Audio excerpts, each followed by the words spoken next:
If you guys are looking for a place to get some reliable Ultimate Team coins, be sure to check the link in the description below to cointraders.co and use code LEGACY for 5% off of your purchase. What is going on, guys? We are back today with yet another Team of the Week prediction. We're going to do what we always do. We'll check out last week's Team of the Week first. Claude Giroux, David Pastrnak, Max Domi.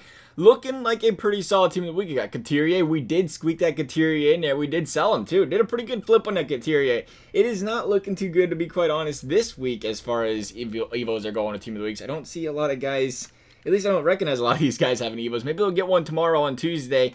Maybe give them a chance of getting that upgrade. Chabot got one. Chabot. It is Chabot. I've heard people say Chabot like 80 times now. I could have swore it should have been Chabot. I guess there's different types of guys spelling it, saying it different. Tomato, I guess. Shane Gostisbehere, Seth Jones, Torrey Krug, and then our goaltender last week was Sergei Bobrovsky. What a pleasant surprise that was. Actually, I don't think it was a surprise. I think we did say Bobrovsky. I don't like picking my Blue Jacket players, but hey, when it's criteria is met, right? You got to do what you got to do. We're going to go out here and start, like we always do, with our favorite position, the good old goaltender in Chicago. Is Anton Forsberg still in the Blackhawks? That's what I'm looking for here. He is not, but Corey Crawford is. That's the man we're looking for. Did he get that Team of the Week this week? I don't know if he, or that prime time. That's not a Team of the Week. Did he get that prime time this week? I don't think it matters. The guy had 3 games played. He had 2 wins. He had a 0.65 goals against average with a .98 save percentage. Absolutely lights out. And the Blackhawks just, people want to say Corey Crawford got carried all these years, but boy, Crawford, what was it, 2-1 loss they gave up in overtime the other night? Crawford's been standing on his head, and they just can't pick up wins when he does it. It's crazy. Gotta show Crawford some respect. Gotta show our boy Corey Crawford a little bit of respect every here and there. Then moving over to our defensive pairing, we're going to ERIK KARLSSON. Has he seen a Team of the Week this year? This is where, remember back in the day, there used to be a, is it on here somewhere? I don't see it. No, it's not. There used to be a date pulled. Oh, there is a number. It says date issued right there. Let me see if you can pull that up real quick.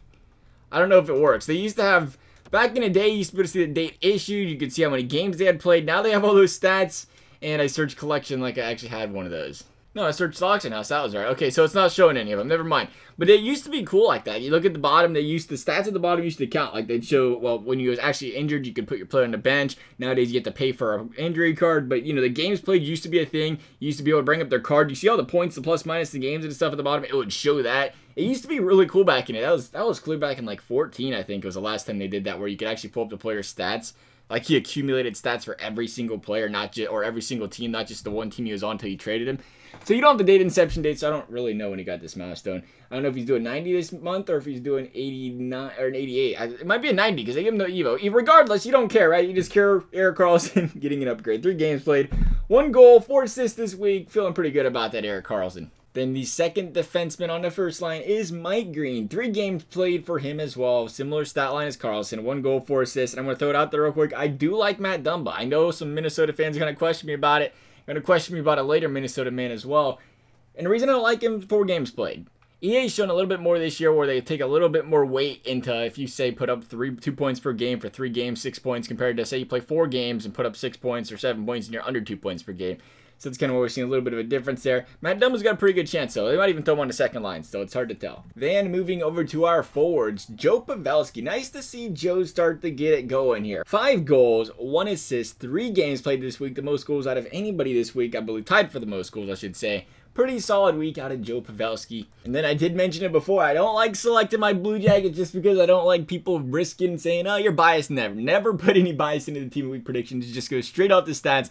And you cannot deny the stat line that Cam Atkinson put up this week. The man had 5 goals, 3 assists, the most points by any forward in the past week. The man had a hat trick as well. He might see a prime time that shouldn't affect this Team of the Week. It hasn't really affected it previously. Might see 283 overalls out of Cam Atkinson. And then finally we have Chris Kreider. 3 goals, 3 assists, 3 games played. Once again, I bring it up, and this is why I brought up the Minnesota guy problem earlier. We could see Koivu. It's very likely. Maybe he slides into the second line, but the reason I didn't bring him up because he had 7 points in 4 games. 7 points is second best among players this week, which is good.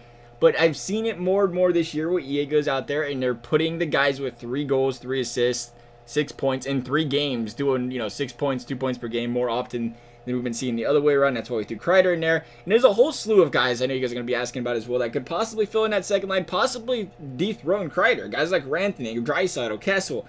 Marner, all, again, guys with 6 points. I think you see guys like Chris Kreider, though, at the head front because he did have more goals. Otherwise, though, guys, that concludes this week's Team of the Week predictions video. I hope you guys enjoyed it. Thank you for watching, and we'll see you next time.